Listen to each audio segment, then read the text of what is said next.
Comment vous les avez approchés? C'était très compliqué. Voilà. Bon, c'est un petit peu la particularité de mes films parce que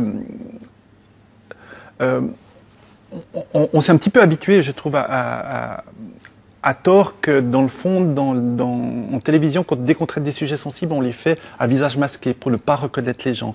Et pour moi, ça me pose un gros problème parce qu'à force de ne pas reconnaître des gens, ça déshumanise. On ne sait plus ce qu'on a derrière. On se dit, cette personne, si on lui floute le visage, c'est qu'elle a quelque chose à se reprocher.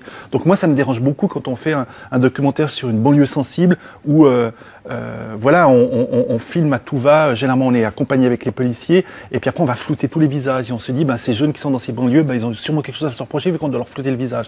Pour moi, ce qui est très important, c'est que tous mes films sont tous à visage découvert. Voilà.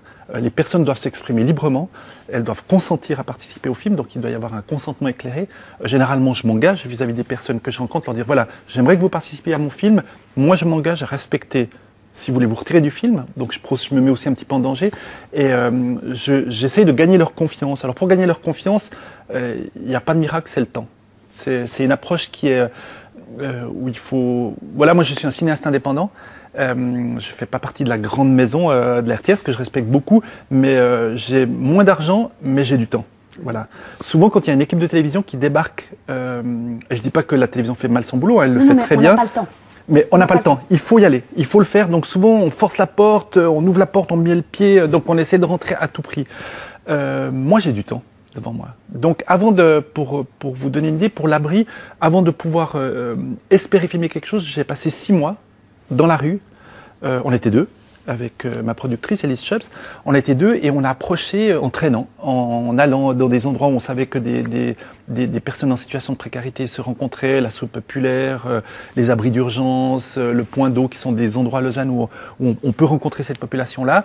Et puis on a pris le temps de les écouter, de connaître leur histoire. Et en fait, si on vient la première fois, ils se méfient. La deuxième fois, on se dit bonjour. La troisième fois, il y a une confiance qui se gagne. On se donne des petits coups de main. On leur donne aussi des conseils. Quelque part, on les aide. On essaie que ça soit un petit peu donnant-donnant. Et à partir de là, il y a une confiance qui se gagne. Et surtout, ce qui est très important, c'est que comme ce film, L'Abri, est surtout une histoire de migrants, ce sont des migrants qui se retrouvent dans une situation extrêmement précaire en Suisse. Au moment où vous gagnez la confiance d'une communauté, la confiance, je ne sais pas, par exemple des Sénégalais, c'est tous les Sénégalais que vous allez... Donc, à un moment, ce sont des clés d'entrée pour une communauté. Comme vous commencez à connaître des Roms, des familles Roms, si vous gagnez la confiance d'une famille, elle va vous introduire à tout le reste de la famille. Donc, à un moment, ça se répand, on a un réseau qui s'établit. Pour ce film, ça a été très très particulier parce que, en principe, moi je travaille avec une équipe de cinéma, c'est-à-dire que je fais les repérages, on fait les repérages, et au moment où on se dit on est prêt, on va tourner le film, généralement on travaille avec un chef opérateur, on travaille avec un preneur de son, donc on constitue une équipe technique. Et puis pour cette fois-ci, le problème c'est que c'était très compliqué. C'était très compliqué parce que les gens, c'était très fragile la relation. Et on s'est dit, si on vient avec une équipe de cinéma, ça risque de casser quelque chose. Enfin, on avait peur qu'il y ait quelque chose qui se casse. Donc, la productrice, qui n'avait jamais fait de son de sa vie, moi qui n'ai jamais porté une caméra sur l'épaule, on a décidé de se lancer et d'être, dans le fond, d'une situation de précarité. Moi, j'ai décidé de faire l'image et la productrice a décidé de faire le son. Et on s'est lancé dans cette aventure.